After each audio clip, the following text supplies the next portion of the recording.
Now it's the turn of Arturo Rey da Silva, Maritime Archaeology Aspect of World Heritage Sites, the ancient city of Nessebar, Bulgaria. Thank you. Thank you, Barbara. Thank you all. We are getting to the end of these intense discussions and presentations. First of all, I would like to thank the organizers of this Symposium on Mediterranean Archaeology here in this fantastic place. I'm delighted to take part this time, in the previous version, so I'm really happy to be here. What I'm going to present today is mainly a kind of reflection on how the World Heritage status that some sites have, especially within UNESCO, they haven't looked at maritime archaeology aspects, and this is something that can increase quite a lot the outstanding universal value. For those of you who doesn't know, I've been working in UNESCO for a long time, for 7 years, until the last summer. Now I continue with some projects. I was working mainly in the Underwater Cultural Heritage Program, and my work was giving assistance to the states and institutions in order to create infrastructure to do research and protection of underwater cultural heritage. So this presentation is kind of with the illustration of the case of the XXII of Nessebar, kind of reflection on how I've been looking into things and how we have to insert much more questions of underwater archaeology into World Heritage processes. As many of you know, well, in UNESCO there are several conventions, several legal frameworks and programs that protect underwater, cultural heritage in different aspects. I've been working for a long time in the 2001 Convention on the Protection of Underwater Cultural Heritage that protects underwater cultural heritage. There is a description there that talks about remains that are found underwater periodically or totally, for some time, at least for 100 years. The Convention also protects the cultural and natural context. So we speak here about landscape, cultural landscape. We cannot disassociate the underwater cultural heritage, like for instance shipwrecks or sunken cities, like for instance Bahia, with the landscape and the environmental context where it's being preserved. But also the Convention encourages states to protect underwater cultural heritage that is younger than 100 years. Well, this convention that is for underwater cultural heritage found in all waters, not only territorial waters of a state, but also in the international waters where the states don't have jurisdiction, is being ratified only by 60 countries. It's a very young convention, it's very technical because it deals with issues of jurisdiction over the seas, and obviously it doesn't get to all the countries of the world. But on the contrary, there are other programs in UNESCO that can maybe, understood to work on underwater sites in territorial seas. And that's what I'm looking now in this presentation. That's the convention that probably you all know, which is the protection of world cultural and natural heritage, which is a convention that was adopted in 1972 by all the states, member states of UNESCO, of UN, in order to protect cultural heritage of outstanding universal value. And you will ask, what is outstanding universal value? Well, this is something that the states and experts agree at some point, and they created a criteria, and over that criteria they select different sites that reflect somehow a kind of unicity, something special, and something unique about civilizations all over human species. Well, the world cultural and natural heritage in the convention itself, before the list that we all know, this list that is like the Oscar Awards every year, and everybody says that there is a new site on the list, and Italy is a well representative, together with other countries like in my own country, Spain, of one of the places where many sites are inscribed. There can be, Here you have only an example of 2 articles in which the duty of the states is to protect a cultural heritage in all the territory of the state. All the territory of the state also understands territorial waters. So the state, even if they haven't ratified the convention, the previous convention of underwater cultural heritage, they have the obligation to create policies, services, research and studies, to take measures to protect and mitigate impacts, and to create training opportunities for all cultural heritage found in their territory. Even if they haven't ratified the convention, through this convention, they have to train people to take into account maritime, cultural and underwater cultural heritage. which doesn't happen quite often. In this convention, in the World Heritage Convention, they do a definition of cultural heritage. I mean, you all are probably experts on cultural heritage of some sort.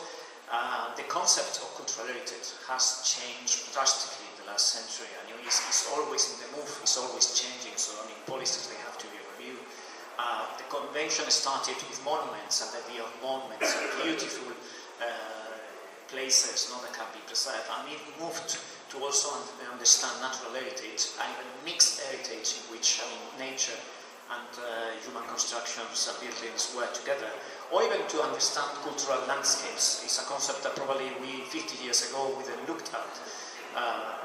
Cultural landscapes in which everything is understood together. I mean, the landscape is being used by civilizations, by generations, and is being transformed in a way that nowadays is understood as an heritage for us. But it doesn't understand movable heritage. And here we have a problem for the maritime and the water archaeology, let's say. Because even if it hasn't been the subject of a committee of experts, in some circles, experts say that shipwrecks, for instance, cannot be understood as heritage to put into the World Heritage List, because they say they can move the shipwrecks. And whereas it's true that many elements of shipwrecks can be movable, and in fact we have seen how they've been recovered and restored. I mean, they have to be understood, and many laws, they understand them like that, like a movable heritage, because it's the whole context. It's a context that has to be looked all together. Well, I mean, the debate is there, it's difficult, it probably depends on cases. I always say, try to move the Titanic, and let's see if we can get it, but well, in that way. But whereas movable is a debate, there are many sites that can be understood in the World Heritage List that are underwater. Like we have seen the city of Valle, for instance, that I think is not in the World Heritage List, but could be an element of importance, because they are monuments, they are group of buildings, they are sites that, for different circumstances, they are partially or totally underwater. So here you have the process of coming into the list.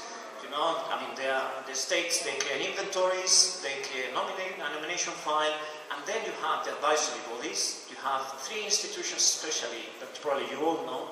You have the International Council of Monuments and Sites, then the Institution for Conservation of Nature, and the International Center for the Restoration and Conservation of Monuments, which is based in Frome, that are advisory bodies. They are external to UNESCO and the States, and they give advice on the files, on what is needed to be done. Then the World Heritage Committee selects the sites on descriptions, depending on a criteria. We are not going to go on a criteria, we are going to go straight to the site I wanted to talk today. That was the case of advisory mission that took place at the end of last year. So the ancient city of Nessebar, coming back now to the Black Sea, where we did a mission last year. This ancient city, which is more than 3,000 years old, has several layers and started like a Thracian settlement, and nowadays you can still see the walls of fortification of the Thracian city. Then it was a Greek colony, there was later a Byzantine place with a lot of maritime connections during the life of the Christianity in this city before the Ottoman Empire took over in the 15th century. There was a bishop sitting there, so there was a lot of connections, trade, sea connections for pilgrims over the Black Sea, but also to the Mediterranean, but also commercial connections to Venice, to Genoa, to all the Balkans especially. And nowadays, you can also see different layers of the wooden houses that are typical in the Eastern Mediterranean and the Balkans. So there is a compendium of characteristics that fit the criteria number 3 and 4. You don't need to know it, but thanks to that, the committee selected this city in 1983 as a World Heritage Site for the different aspects that it has. In the nomination file, the government and the municipality of Nessebar, they only mentioned about the importance of the underwater heritage, saying that out there is underwater sites that are important, but they didn't put any inventory or whatever. Only said that it was important, but no one there to check in the people that were presenting this to the this was the map presented. Here you have two places. You have the core part of the site, and then you have the buffer zone. Also the buffer zone, which is the zone that is around the peninsula that we can see here. They are not the structures there, they are nothing, but it's inside the inscription. So meaning that already the government is giving importance to the surroundings of the core site, saying that is of special importance, heritage importance, to understand the whole inscription, the whole universal value given to this site. Well, then there were many different concerns about these specific sites. The World Heritage Convention and the states, they have a way of evaluating if a country is doing the proper thing, if it's doing a good work on the site that is inscribed. There are the reactive monitoring missions that are missions of experts requested by UNESCO and by the committee itself, that are taken by the advisory bodies that I mentioned before, especially COMOS for cultural heritage sites and IUCN for natural sites. And at the same time you have the advisory missions. The advisory missions are requested by the state. The state, says, we need advice on this, we don't have the experts needed in order to tackle this problem, so they request this type of missions. And during the last year, since the year of description, there were always concerns on the inscription of Nessebar, because there were always a management plan that was drafted and never ended, and it was never adopted, and there were continuously different projects that in the periodical reporting of the site were given to the committee ideas that they needed to be assessed. So there were two reactive monitoring missions already by COMOS and the World Heritage Center that already were checking the conservation plans and the projects, development projects, etc. And an COMOS advisory mission in 2015, saying that the management plan should take place, and that they needed to tackle all the different threats that were threatening the outstanding universal value given to the site itself. But they also saw that somehow the site, even if he included on the water cultural heritage, ICOMOS and the advisory bodies were looking at now that they needed to have experts, that here there is a site underwater that is of special importance for protecting the site and was never included in this specific site. So all those concerns that somehow threatened the outstanding universal value, they were saying that the country already took several steps forward, but they never finished the management plan. There were serious doubts on the expertise to do heritage impact assessments, which are needed in order to see what is the impact that may be affecting the place. So they recommended the state party to take a final advisory body mission, but they found out, and the Bulgaria, in this case the state, as being a state that has ratified not only the World Heritage Convention, but the 2001 Convention on Water Cultural Heritage, they decided to do a joint advisory mission, which is the first time that happens. Normally, if you work for public administration, you see how difficult it is to do work between teams of different administration, even if it's in the same government, to take all this administration work, to take all the permits, all the finances, all the things are difficult. So in this case, Bulgaria, through the World Heritage Convention, requested an advisory mission that was given by ICOMOS. ICOMOS sends an expert, in this case was an archaeologist called Arturo, to advise on all the issues related to the outstanding universal value. But they saw that they needed to also have expertise on underwater cultural heritage. And even if ICOMOS has a committee on underwater cultural heritage, they decided not to send the experts on underwater cultural heritage from ICOMOS, but they decided to go to the 2001 Convention and request the assistance of a special body that is called Scientific and Technical Advisory Body, which is a body inside this convention which gives assistance to the state parties in these matters, in matters of protection of underwater cultural heritage, on training, on doing underwater cultural heritage impact assessments, etc. And under the coordination of UNESCO, that was me at the time, a joint advisory mission was created with these terms of reference, to check specifically existing and potential development projects near the property, and especially port development projects that existed, to check the draft management plan and the issues delaying its finalization, to check that the water heritage and the work that was previously done, because they found out that there were publications already, and there were work done in Black Sea and in Nessebar about the water archaeology found around the Nessebar Peninsula that weren't taken into account for the management plans of the water heritage site. And also the training needs, in order to check what are the needs of the experts and what are the solutions for that. There were previous research, I think probably I don't have much more time, although I mean I could go forever.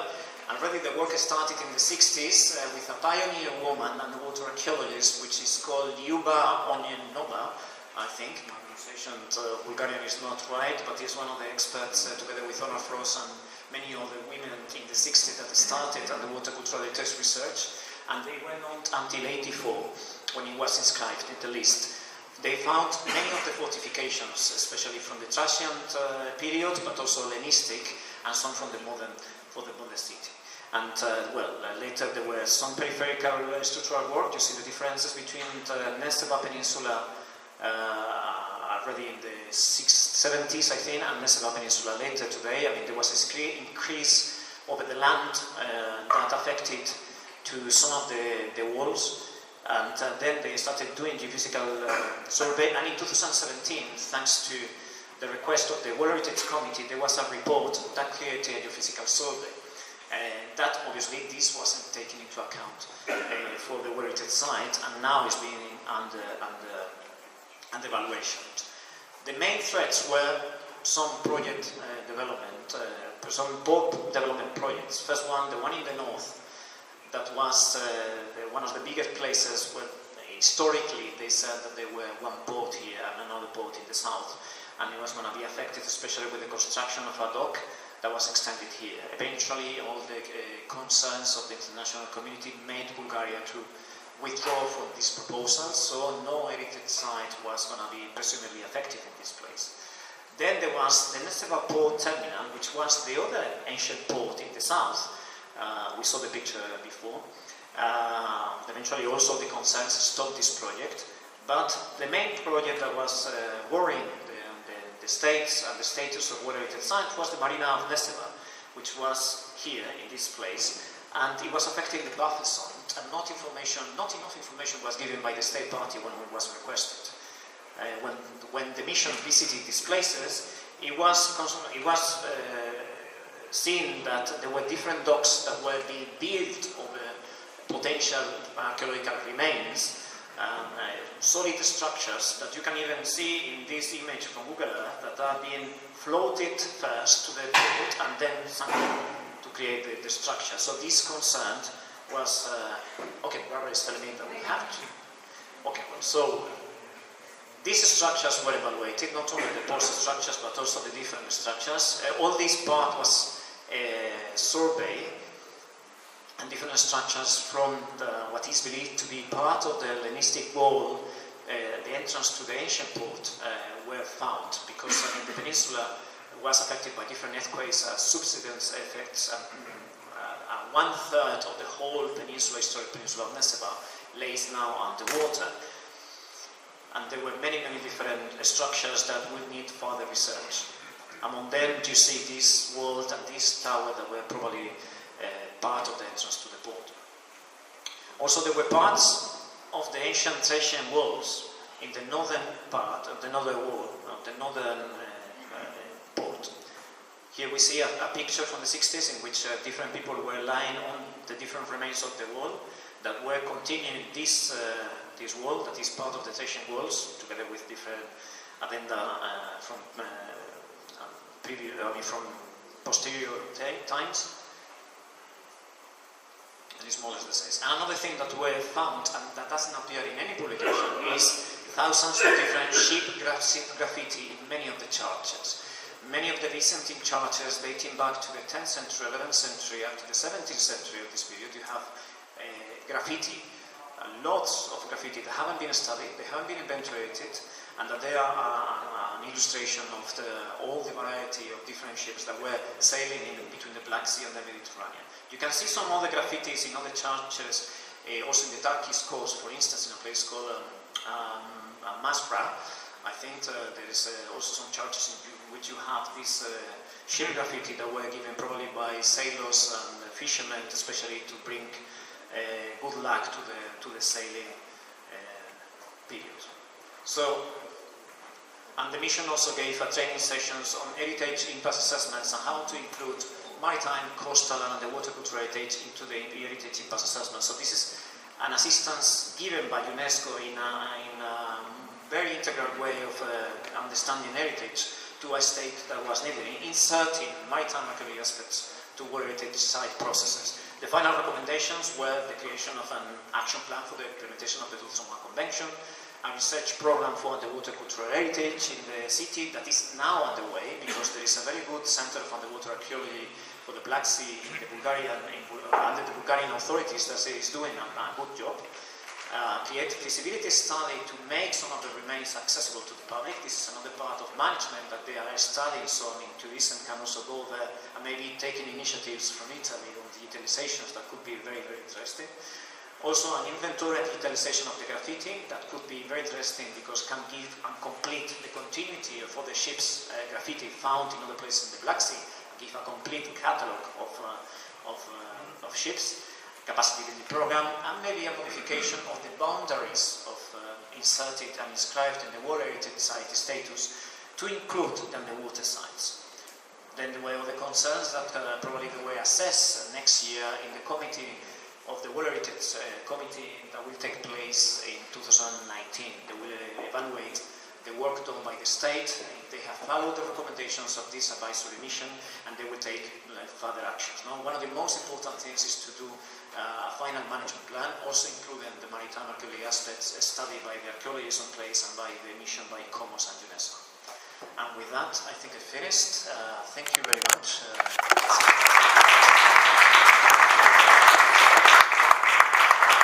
Thank you very much. Really very interesting, and I didn't know this side, so it was very interesting to me, especially to see your presentations.